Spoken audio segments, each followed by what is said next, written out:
It was October when my very best friend, Lynn, and I decided we'd celebrate our birthdays together, as we always did.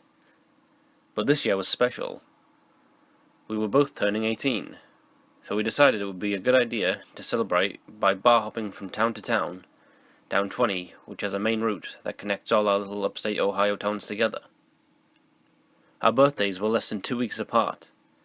We had been best friends from our first meeting at age 12.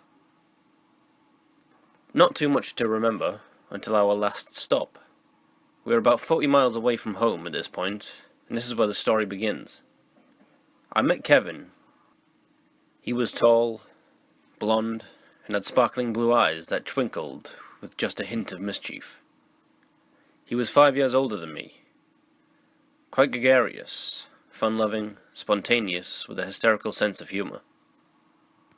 He had a very adventurous spirit and enjoyed skydiving. He was also an amateur photographer as well. He liked to take pictures as he was free-falling. He had a job, a car, and was attending the local college. I just loved his spirit. As you can imagine, I fell in love, fast and furious. We were together every spare moment, running around with our friends and going to parties. Just living it up as young people do. Not a care in the world. If a great song came on the radio, he'd pull the car over and dance in the street. Anytime we went to the movies, I'd let him pick, as his choice was the best choice, always. He was smart and articulate, and very good-looking. There was never a dull moment with Kevin. I just adored him. June 1973. He and his little brother had decided to take a road trip out to experience the mountains in Colorado for the summer. I was so happy for both of them, and I really loved his brother too, and wanted them to go and have a good time. What I did not know yet was I was pregnant. While they were out on their adventures, we communicated infrequently. No cell phones back then. I was afraid to tell him, and when I finally told him, he was silent. I didn't hear back from him until 2 weeks later. He wrote me a letter and informed me that he wasn't coming back to Ohio. I was devastated, heartbroken beyond imagination. During this time, I came across an article in the Reader's Digest on how to cast a love spell. Of course, that's the answer, right? I was diligent and cast a spell every single day for several months through tears and intense emotional upheaval. I had never experienced such pain in my life. Well, except for when Shep, our family dog, died when I was 16. One night, I had slept on the couch and suddenly woke up at 6 a.m. Fully awake, and I said to myself, he's back. It was late October, a full year now since we'd met, and I had been very diligent in my task. Now, I do believe that this was a supernatural experience, because this is not, now nor never, was the way I wake up. It usually takes me at least an hour to become somewhat coherent, and I didn't drink coffee back then. Well, I waited until 10:30 a.m. before I called his mum's house. This was an excruciating 4.5 hours, as I tried to anticipate his response. When I finally did call, his brother answered. I just knew he was back, though. I could not tell you how it was that I knew, I just did. I still know things, somehow, that I have no way of knowing. I guess it's more of a feeling. I guess I feel knowledge in my spirit. It's weird and hard to explain. But on with the story. After speaking with him, he drove 40 miles and came to see me. I don't know what went through his mind. I was very pregnant and had gained about 50 pounds, but everything seemed to be alright. He moved in with me right then and there, got a job, and the baby came.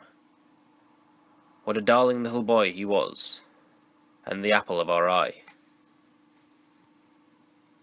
At first, I did not notice the changes in Kevin. They were very subtle at first, but he soon became very stressed, quit his job, started doing major drugs and alcohol, and spent more and more time away from home. Now, we had done our fair share of partying, let me tell you, but this became way out of hand. And maybe now that we had a baby, I wasn't so much fun anymore since I took my responsibility as a parent very serious, and didn't run around and party anymore. When he was home, nothing was right. He imagined all sorts of things and became very distrustful.